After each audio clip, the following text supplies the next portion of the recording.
Welcome to Let's Be Well Together podcast. We're your wellness check-in team.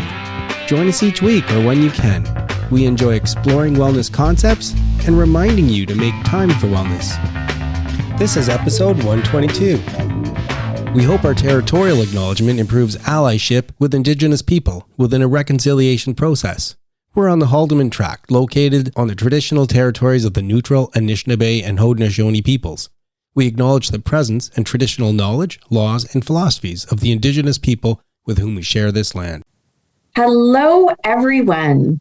It's Julie Wilson, and I'm here with Elise Seifert.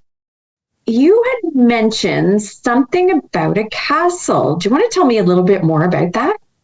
I would love to. So I had a very unique opportunity to spend my first year of university in Sussex, England. And I pretty much went to my own version of Hogwarts because it was in a 14th century castle. That is so unique. It was fantastic. And I know when I was looking to go to university, I decided to go to all of the university meetings that my high school offered just to get a taste of what was out there and what school would work best for me. And that's where I learned about this experience. And I thought that is totally what I want to do. I was really interested in traveling. And the program was catered towards students who were kind of debating taking a year off to travel or starting education right away. So the program was Mondays through Thursdays. So you had Friday, Saturday, Sunday off to travel. Okay. And the program was just for Canadian students. There were 150 first-year students accepted. It was run through Queen's University. It was a Canadian-owned castle. So the Queens acquired the castle as a donation from one of their alumnus, and they converted it into a campus. What an experience. Talk about the best of both worlds, education and travel. Exactly. Yeah. And then they also offered travel experiences through your courses. So I know I took a French class and we got to go for a weekend to Paris. I took a Spanish class. We got to spend a weekend in Madrid.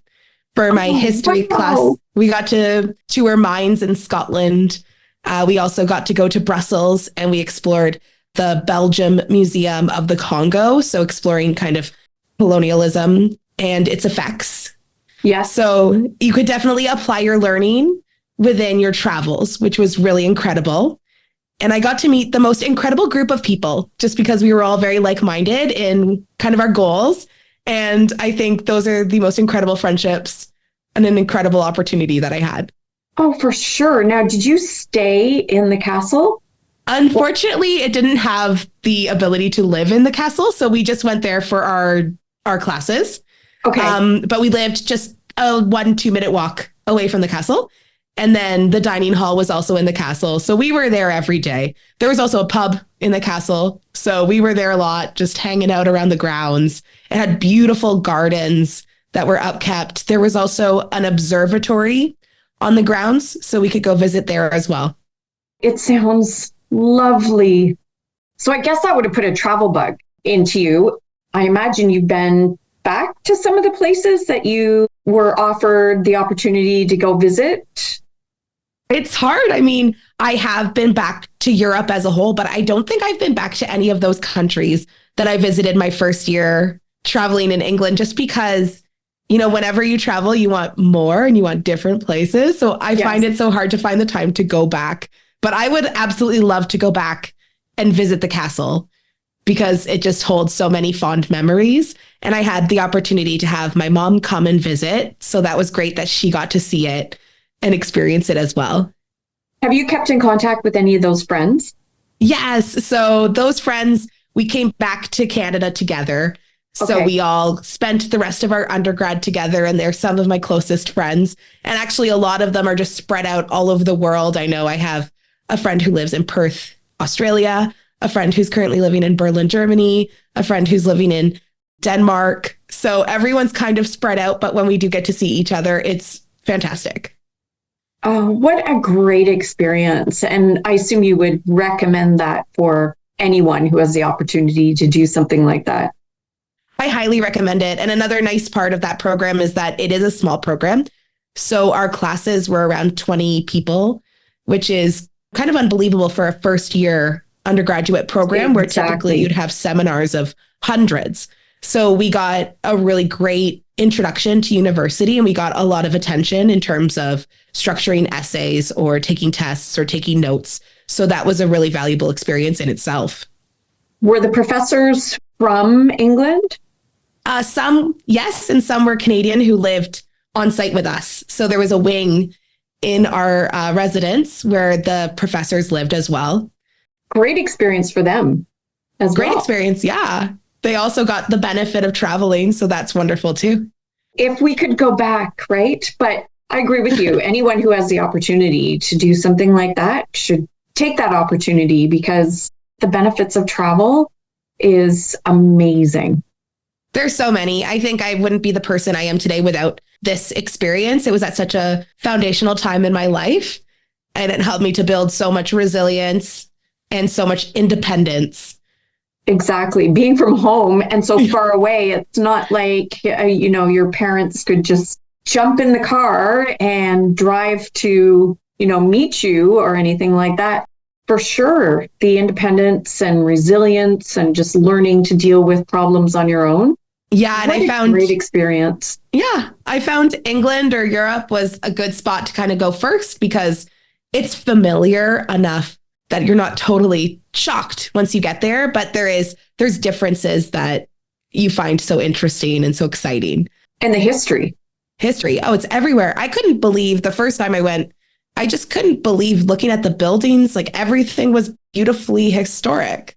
And to think like every house and every home had such a long history. It's kind of strange to us.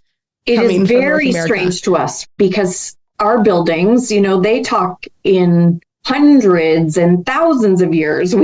We talk a couple hundred, yeah, right? So it's a completely foreign conversation, but really, really interesting. And just, I can't imagine looking at the architecture and the castle and, as you said, all of the buildings around the castle. But to be able to say that you went to school in a castle. Yes, I did. I know when I was a kid, I always wanted to live in a castle. And I remember being really young, like 4 or 5, and I'd wish on a star every night. I want to be a princess and live in a castle. So I got to live out my dream. I was just going to say, you got to be a princess in a castle. That's awesome. I love that.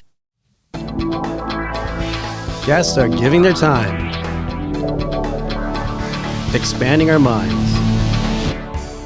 Today's interview is in the category of social wellness. It could be other areas, but we're focusing on one aspect of biking today. We're speaking again with Ian Brisbin, who loves to cycle. Last time we talked about how to be safe as a biker, and today we chat about advocating for biking in cities. Welcome back, Ian. I'm delighted to be back. Had a lot of fun last time. Ian Brisbin is recognized by his peers as one of Canada's best lawyers, practicing personal injury law since 2020. For over 20 years, he's served the Hamilton and Halton area and clients across Ontario.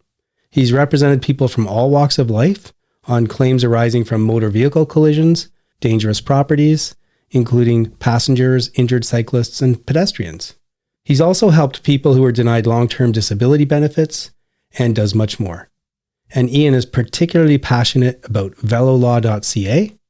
Velolaw is Ian's rapidly expanding practice area through which he expresses his love of cycling, his determination to represent injured cyclists, and his joy derived from advocating for active transportation in public interest. He has a long record of service to his communities, particularly through chairing numerous not-for-profit boards of directors.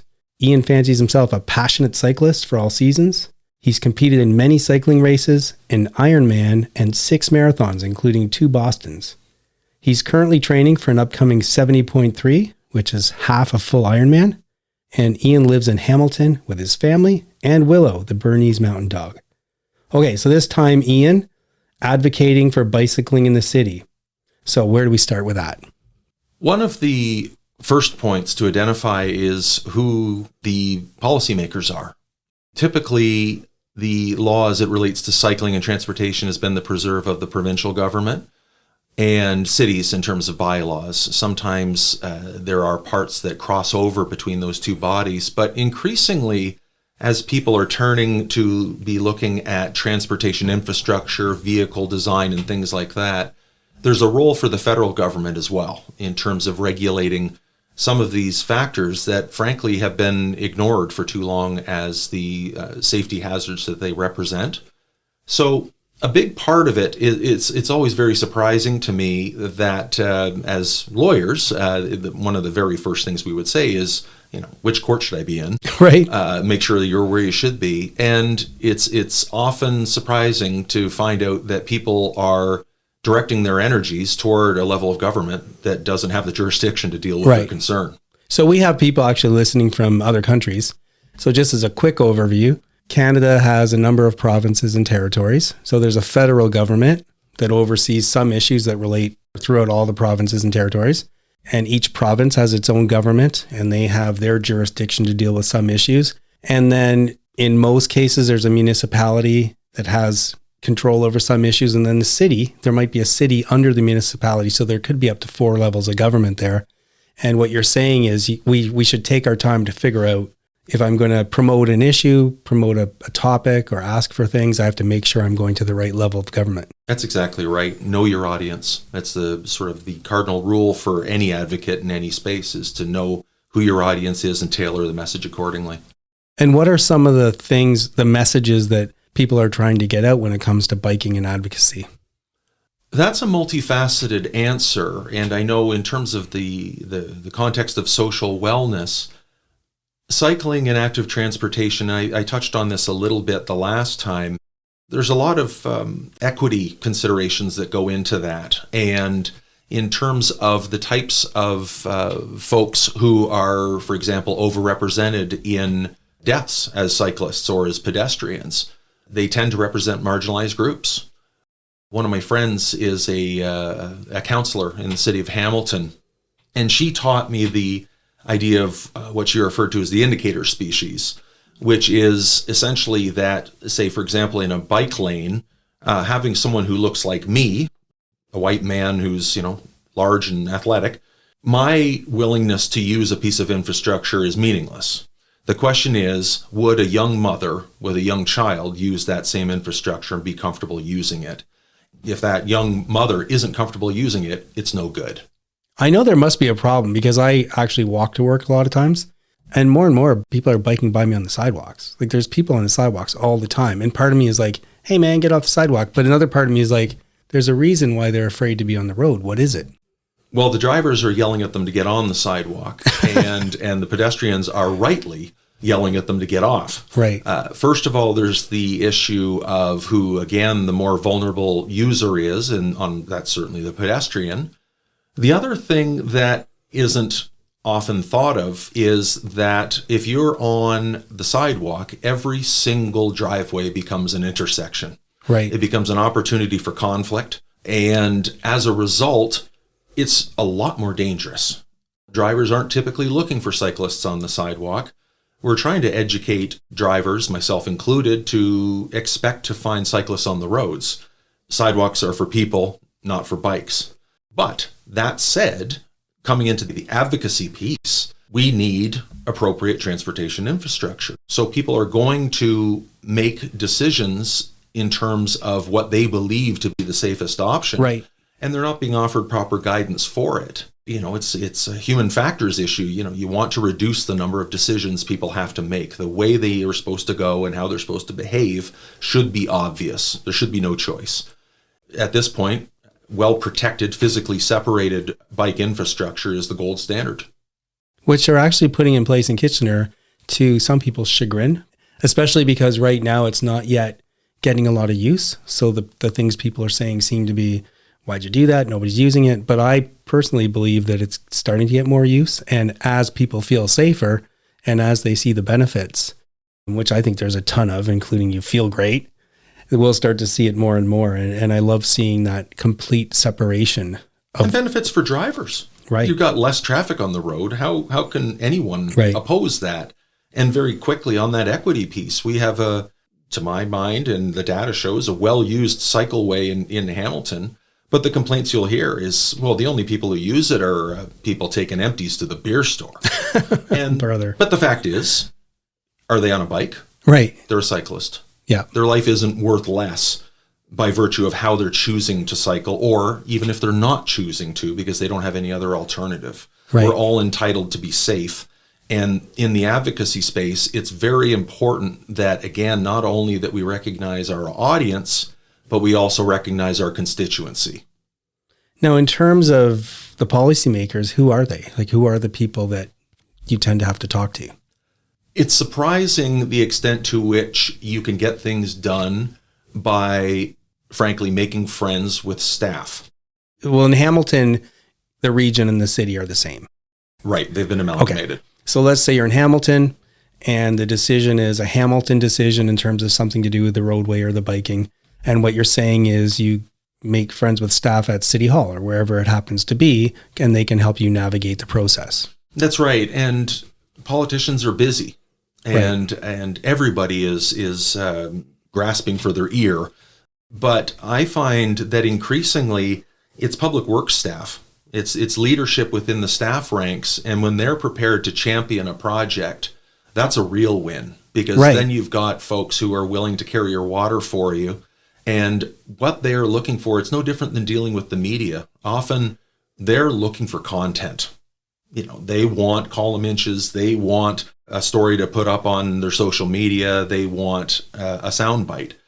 If you show a demonstrated record of being able to provide that for people, they will come to you and they will ask. And the same thing is true of increasingly city planners are, as they get younger, frankly, they are becoming more and more savvy in terms of incorporating other modes of transport in. And sometimes, as with anything else, we need to know what we don't know. And so they're looking for those voices, for those advocates who are able to give them the data and the information that they need in order to, frankly, make citizens safer.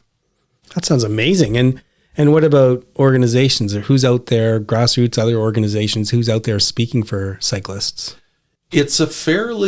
Unfortunately, it's a fairly diverse field. Why do you say unfortunately? Well, when I say diverse, I mean it's hard to find a single channeled voice. Like it's scattered. It's scattered. That's a better word. Right. It's scattered. So what I often tell people is that you need to consider your organization in a creative way. Like, for example, in Hamilton in the summer months, we've got a group called the Hamilton Glow Riders. And what these folks do, and I've done it a number of times, is one Saturday a month, they will cover their bikes with lights and neon this and that, and there's music and that's synced between, and there are hundreds and hundreds of people riding a predetermined route. Traffic gets stopped by marshals, and that is something that's just plain fun. But when you're participating in something like that, you're an ambassador, and you are in the public eye, and the way you conduct yourself matters. So an organization like that, I would suspect, is put together because it's fun. Right. But that becomes a voice. And the other piece that is really important, I spent a number of years on the board of directors of the Share the Road Cycling Coalition. People are often surprised to find out that one of our biggest annual supporters was CAA, was the Automobile Association. And that's because, as they say, politics makes strange bedfellows, but it's not really strange in the sense that there are elements of policy where we have converging interests. To me, that's the fun part, is figuring out the non-traditional folks in terms of organizations that you wouldn't necessarily think of who might be able to amplify your message. So it is a bit difficult because there are a lot of organizations and people who want that slice of the pie to be able to be seen as a leader within that field. There are some that rise above the others, but ultimately I find it's a matter of taking those voices, getting them together and channeling them. And unfortunately, that tends to happen in the wake of a tragedy. Instead of people finding a way to work together, a less scattered and more common voice every day moving things forward. And I love the expression, I've said it before too, from John Kennedy, the time to fix the roof is when the sun is shining. But unfortunately, that doesn't seem to happen. Absolutely. And that's how we budget and how governments budget. And, along those lines, that's ultimately, we can talk about advocacy efforts and how they are reflected in physical infrastructure. But the other expression that I often use, and it's one that's well traveled, is don't tell me your priorities, show me your budget. Right. And that is, like you say, that's fixing the roof while the sun's shining, when it doesn't feel like a priority. And that's making the development of active transportation a long-term incremental growth rather than something that's being done very quickly, again, in the wake of a tragedy. And one of the real benefits of that is that having infrastructure, it's all well and good to have stretches of it, but they need to be connected. And that's something that is often overlooked. You need to be able to get from one stretch to the next. And it's all about, we wouldn't put up with that with a sidewalk or with a road. It's that kind of public planning and city planning that's been able to be done in a principled way rather than spontaneously. Have you found that there's any styles or philosophies or tactics for advocacy that work better? This is an issue that can sometimes be a bit difficult. I know and part of it's a product of privilege. I know that. I tend to seek a seat at the table. I tend to want to build relationships, connections, networks, whereas there are, of course, forces of good out there who seek to disrupt, who seek to impose their views upon policymakers and to ensure that they're heard. And that isn't my way. That's not my strength. But both pieces are incredibly important. And it's important not only in terms of making sure that policymakers are hearing from divergent groups and coming under divergent pressures, but also to make sure that all voices are heard and that proceeding in one way is not necessarily going to result in equal or even equitable treatment across the spectrum of our cities. So it's important that policy, again, I've said it a number of times, is that it's for everyone and it's not directed to the benefit of any particular group. All right. Well, again, we're burning through our time, which tends to happen on these conversations, especially when I like the topic. So just before I ask the last question that I ask every guest, do you have any kind of closing thoughts on advocacy? Yes, as I've said, when policy gets made in the wake of tragedy, often it's a bit of a knee-jerk reaction, and groups are angry, divergent interests are yelling at one another, and it makes for political theater, but not good policy. I think it's really important for us to focus on the fact that things are getting better, and that we are getting the ear of policymakers, and that things are incrementally getting better. Now, people are dying in the interim. So the best time to plant a tree was 20 years ago, but the next best time is today. And we're starting to plant those trees and to do it in a way that addresses climate change, addresses road safety.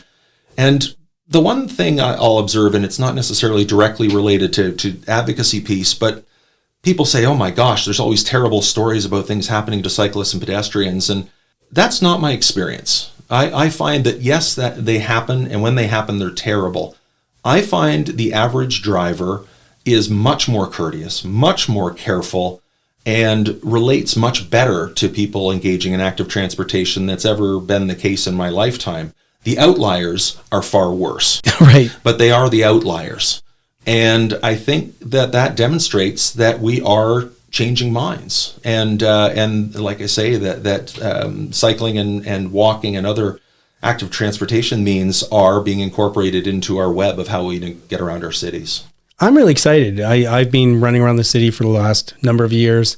I'm seeing the changes, which are exciting. And by the way, on the point about drivers, for a while I would get ticked off every time something happened. It would kind of ruin my run. So now what I do is every time a driver does something courteous, whether that's wait when they should, make eye contact, smile, oftentimes give me the right of way when I don't even deserve it. Every single time I wave and smile. And every time I go out for a run, that's happening a lot. And it makes me feel good. So I agree, like 90% of the drivers are really nice, really fantastic.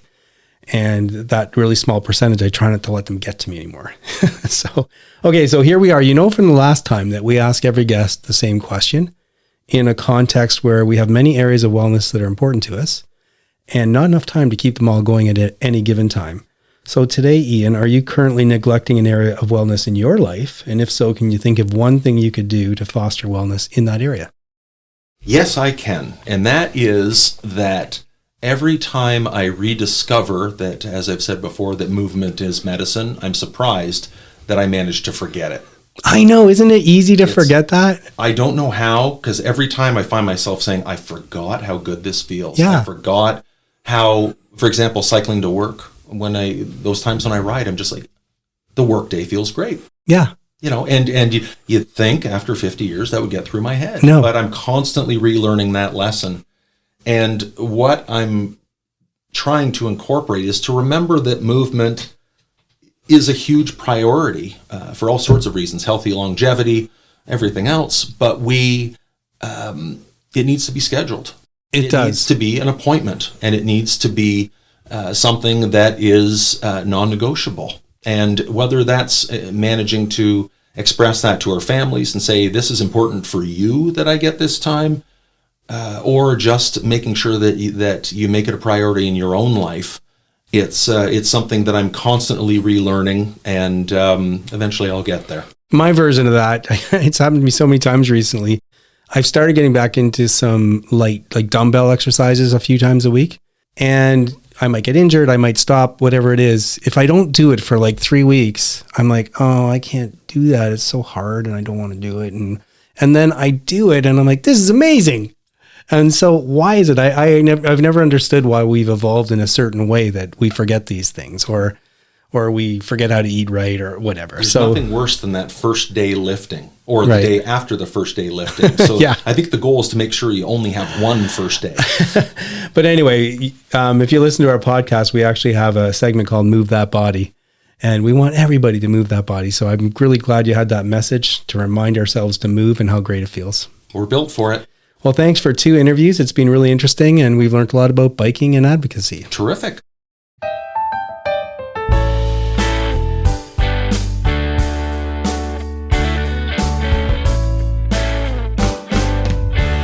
I'm Cameron, and welcome to another installment of the Adventures of the Starving Artist. There's this song that, if you've been on the internet for any length of time, you may have run into. It's affectionately known as the Trollolol song, and it sounds a little something like this.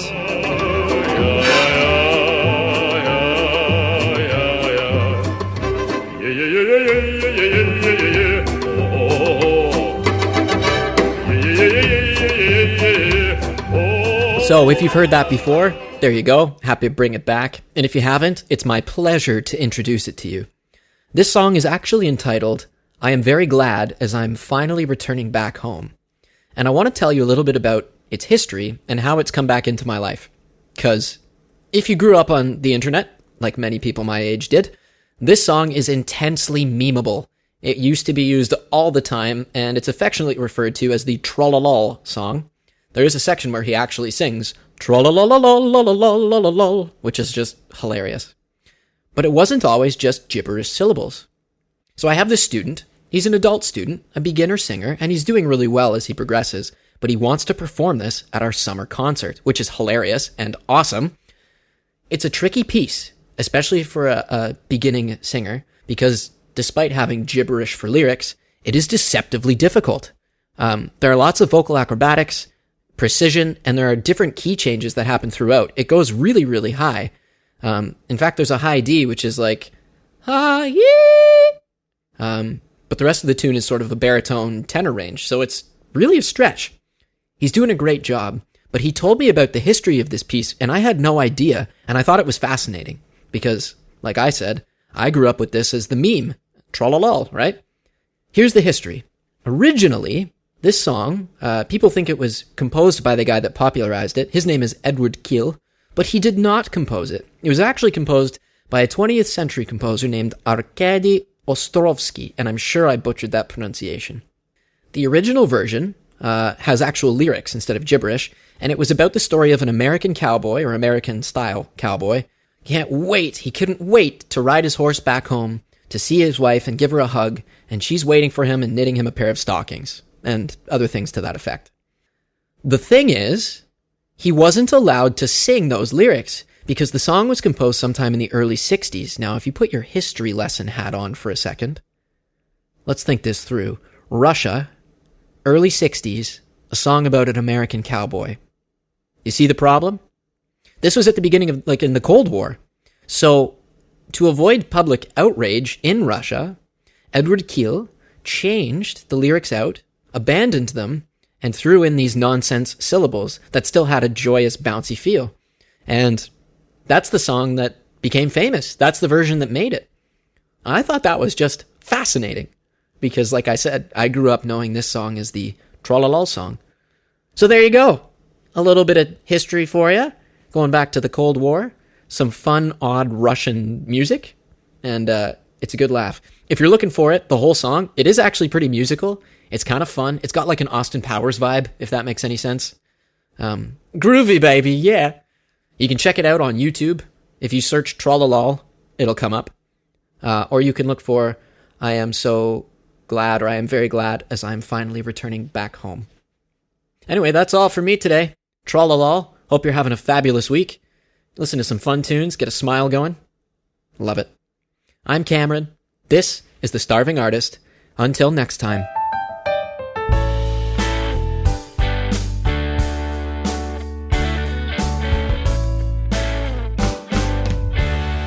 We love our listeners and thanks for joining us. Please help spread the word about Let's Be Well Together podcast.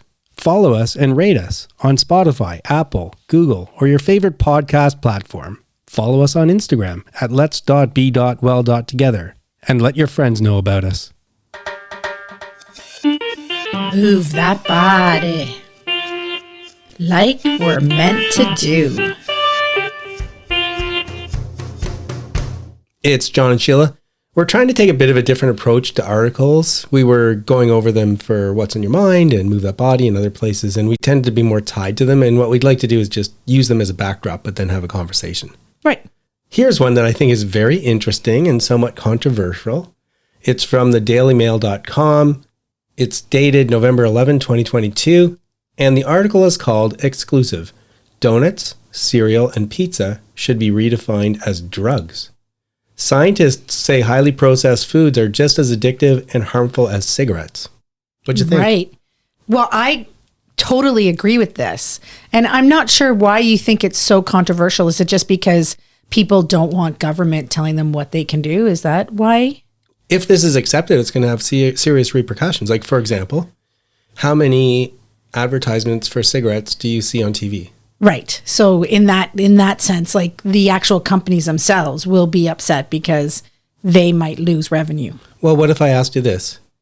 Of all the commercials you see on TV or wherever, ads for food, how many are for ultra-processed foods? Like all of them.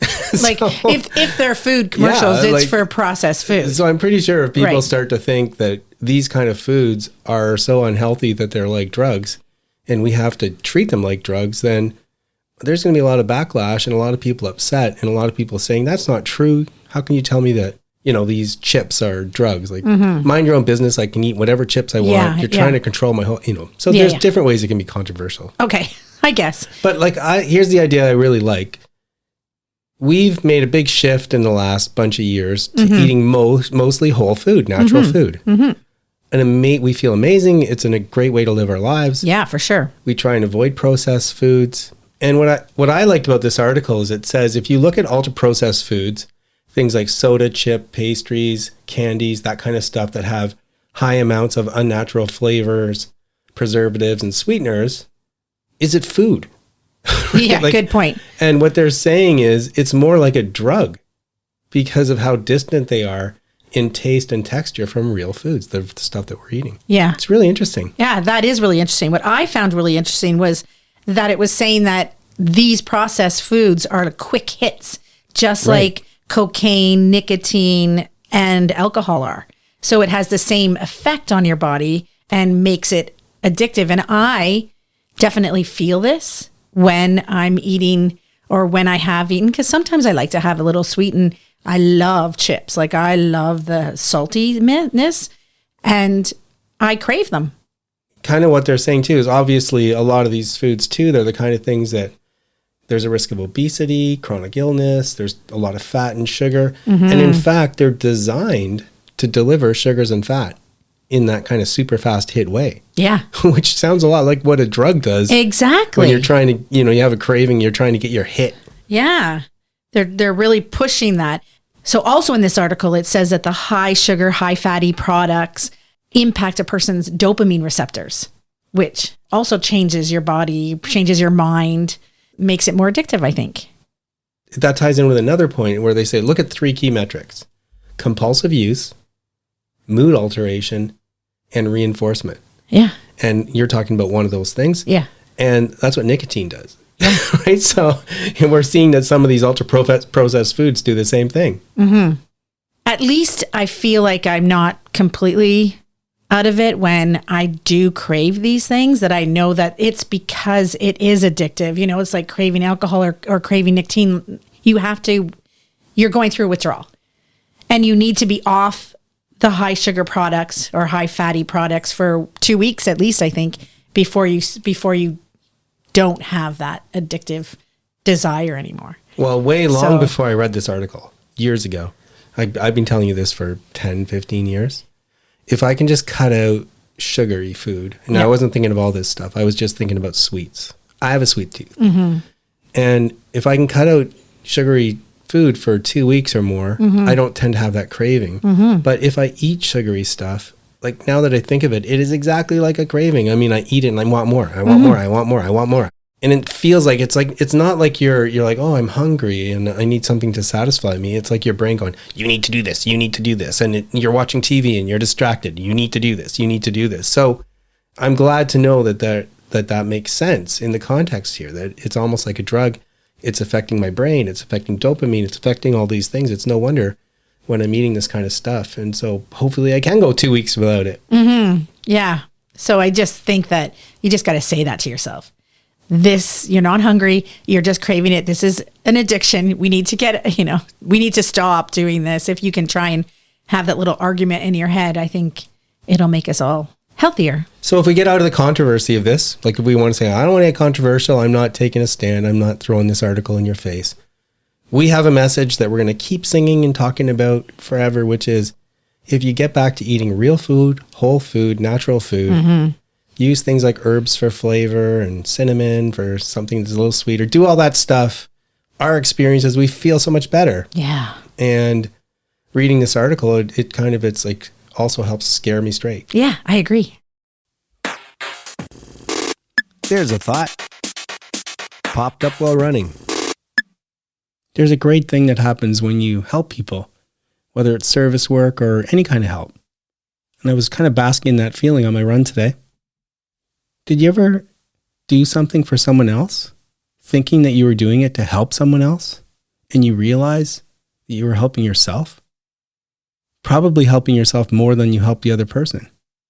It's something I definitely experience, and I actually hear that often with podcast guests, that they get so much out of helping other people. And I like to tune into that sometimes, and so I'm not motivated to help other people to help myself. But now I try and make a point of thinking about how I feel and how it helps me feel when I do help someone else. And then I enjoy the experience even more. It's me. Am I? Yeah. Just let me say, flip side of the coin. Hello, everyone. It's Elise and Steven here. We have some exciting news to share with the Let's Be Well Together podcast listeners. Okay, we're doing this. So we have recently found out that we are going to be having our first child. So I am currently in my first trimester of pregnancy. Yeah, it's a huge deal. And I know for a long time, people wondered if this ever was going to happen. They did. I know we took our time. We really were enjoying our life, and now we're ready to bring another child into it and see how it goes. Yeah, so if you're wondering when it comes to saying things like we took our time, we've been married for 5.5 years at this point. And Elise, when are you due? I'm due November 3rd, 2024. Okay. Yeah, and how are you feeling about that? I'm feeling excited. I think being in the first trimester, I think I'm just trying to manage my expectations because we know that a lot of things could go wrong at this stage. So when we first found out, I think we were really excited. I'm speaking for both of us now, but yes, I know I was really excited because it was something we were looking forward to doing. But I also know I was a little nervous to get too excited. Yeah, absolutely. I'm cautiously optimistic as well, just because, like you said, there are so many things that can go wrong in a process like this. That's right. And then we were kind of hesitant about when to share the news with others. So do we wait until the first trimester is done, or do we share the news and just allow everyone in on that journey? And we ultimately decided to share the news with our families in the first trimester. Yeah, and it's something that you want to share immediately because you want everyone to experience the joy and thrill that you're sharing or that you're feeling, but you're just worried, what if it doesn't go well? Right. What if something happens? Ultimately, we felt that if something were to happen, it would just be easier if everybody knew that, and we would have that support system to fall back on. Exactly. So we're really looking forward to kind of the next steps in the process. We have an ultrasound coming up at the end of this month. So we're really looking forward to that to really see how things are going. Yeah, and people that we've shared it with are asking things like, do you have this for the baby? Do you have this set up? And honestly, we're just so early in everything that, no, we haven't given that much thought to it yet. No, we haven't. And I think, those thoughts come up like, how would I rearrange this room for the child or things like that. But we haven't started any hard plans yet because we're just enjoying this stage. Exactly.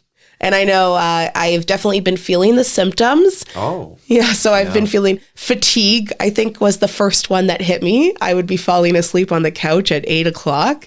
And now I'm having more of the nausea, which is not as fun. I know it's difficult because I can't do anything to help you with that. I know Stephen really struggles with that. He's like, how can we make sure that the meal doesn't make you sick? Or how can we make sure that you feel better? And I really appreciate the support because I know you don't know how it feels. And sometimes I don't even know what I want. So it's really hard to articulate that. And Stephen's been so supportive throughout that. Yeah.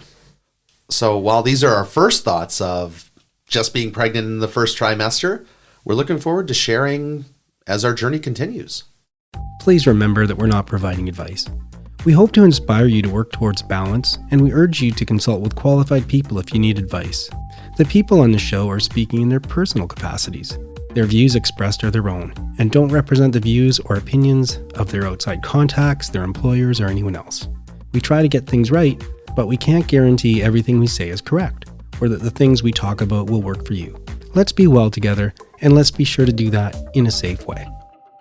And it's sign-off time. It's Sheila here with Elise and John. Hello. Hey. I have had a very busy week this week. We are getting ready to go to Prague.